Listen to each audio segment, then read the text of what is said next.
The coaches, the trainers, everybody rallies around number 6. And we talked earlier about how many new faces are around him, freshmen, transfers. It's incredible to see what he's been able to do tonight to get this team to believe. And the other thing is this defense feels different too from Mike Stoops. Totally different group than what they've had the last couple years. I'm glad you said that, because a defense that was reeling early last year. They were gashed by Houston, by Ohio State, gave up a ton of points to TCU, won a shootout. But Stoops told you guys he feels much better about this group, and they are showing why. A lot of people are going to talk about Lincoln Riley. You're going to see what Mike Stoops did tonight as well. Onside kick, bounces free. That's very well executed. They just couldn't get to it before it went out of bounds. But Hobbo gave his guys a chance. There is a flag for the ball going out of bounds. So Oklahoma will get the football back. It's a 15-point lead, a 2-score game with 6.5 to play. And we talked earlier about a report card for Baker Mayfield. What does he have to do? Here's 3 things we talked about. Ball placement, which he's done a very good job tonight. Getting the ball out of his hands quickly, under 2.7 seconds, he's been able to do, and we've seen a lot of this. The creativity, really his signature play of the night, and what we've seen so many times over the years from Baker Mayfield. And there's the intangibles, if you wanted to add a 4th element to what he can do. You said a couple of times, young Brett Favre, of course, played his college ball at Southern Mississippi. When you talk about one of the great quarterbacks in NFL history, that's big praise. You're talking about the whole package and the intangibles? I'm talking about how he plays the game, the passion, the love. Young Brett Favre at Southern Miss, early at the Green Bay Packers. I'm not trying to say he's going to be the next Brett Favre as a quarterback in the NFL. I'm just saying the way he plays the game, some of the things that he does, the leadership that he provides, the way his team rallies behind him. From the 49, this is Sermon, one of those freshmen for Oklahoma that has showed up big tonight on the road in a tough environment. Rips off 9 more. You know, not only Oklahoma wins this game, but you're talking about having guys that now are starting to become, even in the 2nd game of the year, because of a willingness to play this game. You get ready for your next game, and the next game you get into conference play. These young players, they're not. This atmosphere will prepare them for everything that they're going to see the rest of the year. They're becoming more seasoned just by playing in this game tonight. Guys like Lamb, and talked earlier about Sermon and what he's done. Calcaterra. Mayfield under center on 2nd and short, just bulldozes for a 1st down. Baker told me, by the way, Kirk, that he worked hard this summer on his golf game, trying to improve the golf game. He's a lefty in golf, by the way. I don't know why. He's a right-handed thrower, but plays golf left-handed. Hits it far, working on the short game, but he says he may not have a future. I don't. Does he have the temperament for golf, the patience? Oh yeah, I'm sure. I bet he has a good time out there. Oh, I'm sure he has a good time. I bet he has a real good time.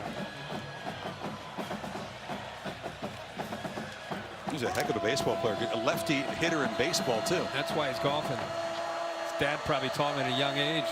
Extra step and a half, 2 steps to first base. Bringing it off again. Wrestled down behind the line by Sam Hubbard. Another reminder, pop back to New York City. Rub the wheels up at Allen Henderson at 4 o'clock Eastern time. The men's championship at the U.S. Open. Give me a quick assessment breakdown, and then I'll be watching. Anderson's big serves against Nadal's return. Rafa will try to make it physical, extend the rallies. We know what he could do in a final. Will Anderson hold his nerves in his 1st ever Grand Slam final? Biggest match of his life. Nadal's been there lots of times, but it's an interesting matchup.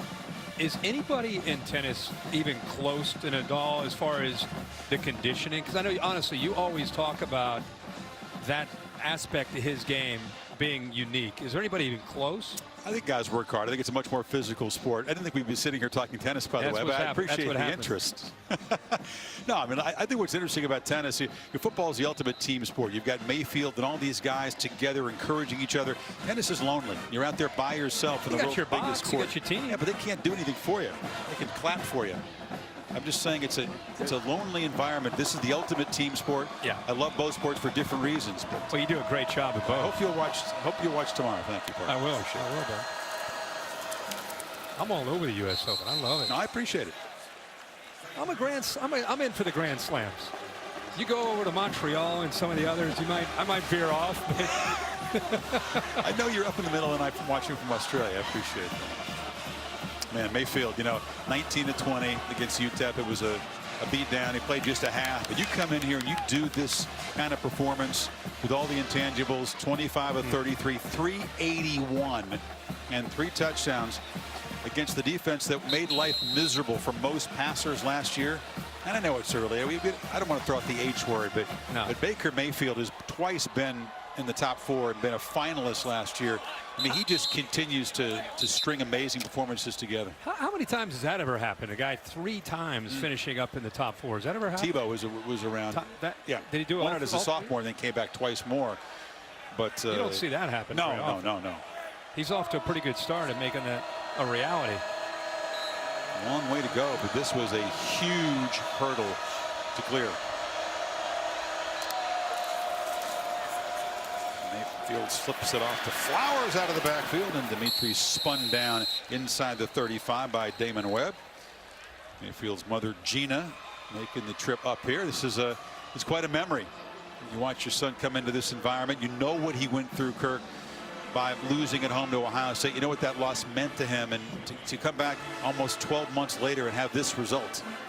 Yeah, I thought it was interesting to see him come out publicly and say, not, hey, we put that one behind us. We won 10 in a row after that loss. We're not even thinking about that. No, he said, no. That stung. Not only to lose the game, but to have them sing their song on our field. That was something that we'll never forget. And he said that this week, and that kind of gave you an idea of what was inside his mind. It started in the pregame. Oh yeah.